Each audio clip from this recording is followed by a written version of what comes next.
chilling on the beach. Pero gutom na may. Ito na siya barbecue. I wanna barbecue and iyaw-iyaw. Lempo. Pork barbecue.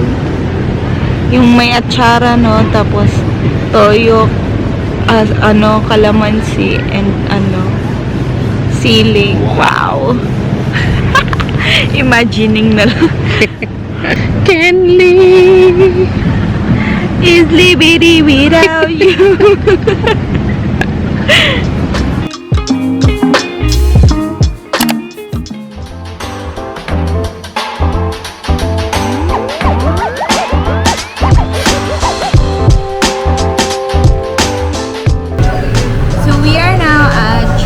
Jeepney stop, diba?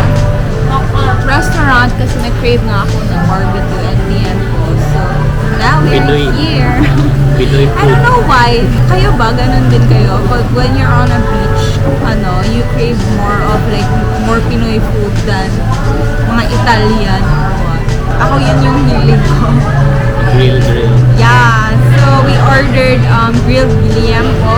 We ordered grilled pork barbecue. We ordered grilled squid and crispy dinuguan. Yum!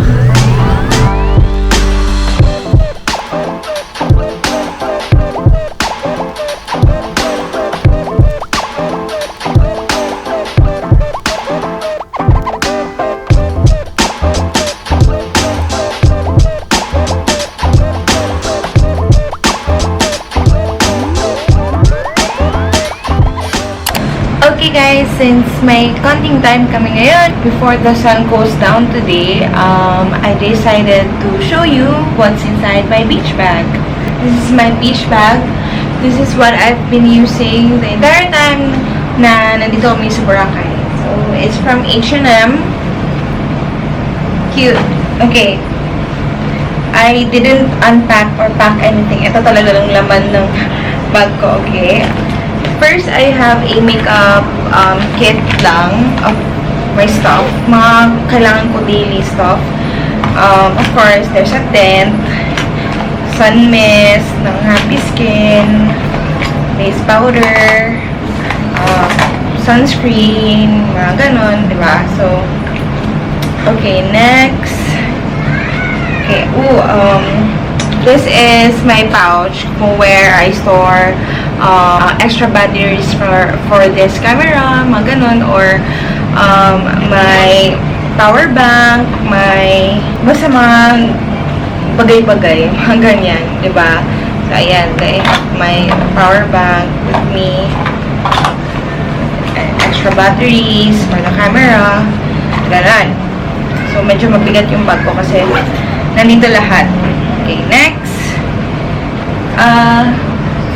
Sunglass case. So, I always pack with me a sunglass case just in case na like this, pa-sunset na, so I won't be needing my sunglass. At least I know where to pack safely my sunnies.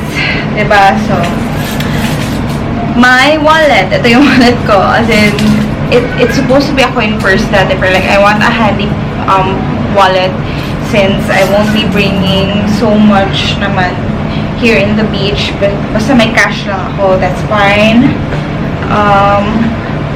My IQOS, I have to have my IQOS, and then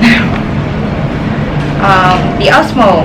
So I'm using the Canon right now for vlogging this one, so I have Osmo as well with me. So dalawang camera usually ang nasa bag ko. But depende siya. During daytime, I always bring my 2 cams with me. But paglalabas kami during nighttime, iiwan ko na siya sa room namin kasi I won't be needing it. 2 kinds of tissue. I have a wet wipes and yung mini size na mga tissue. How do you call this? Hankies. Alcohol. Syempre, alcohol is a must. And my card holder na so nandiyan yung ID ko, my ATM, the card key sa maleta, ganun. My vaccine card, of course. Ito na lang. My my passport, inhaler ni Roljan kasi you'll never know kailan kailan mag-hit yung asthma niya ulit. So, at least I'm a caring wife. What else? I have a ball pen, house keys, and a kimpit. Syempre, I have my phone. So that is it for my what's inside my beach bag.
So we are now leaving today. This is our last day here.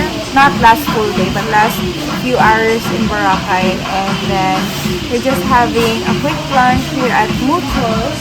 It's a Latin American restaurant.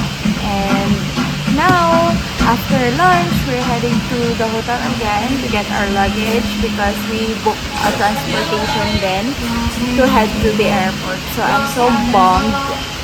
Actually, sinasabi ko na kay Roldan while packing last night, parang I don't wanna leave pa, just wanna stay here. So, yeah, I wish we could have stayed for another 7 days. Even like now, the weather is so nice, it's so inviting, the water is so inviting, so I didn't even wake up early to go to the beach pa. So, wala. It's like kulang talaga yung araw ko today. Charot. Kulang ang araw ko. Yeah, I know. We have to go back for Louis. Pero like, if I could bring Louis here and stay here, I would have. Ganun ba? Daming pera.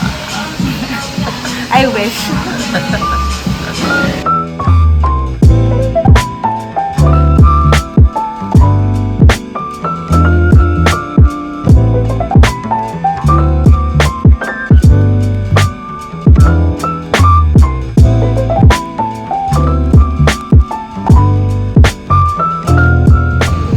So if you've enjoyed this vlog series, our travel vlog series in Boracay, please don't forget to like and subscribe.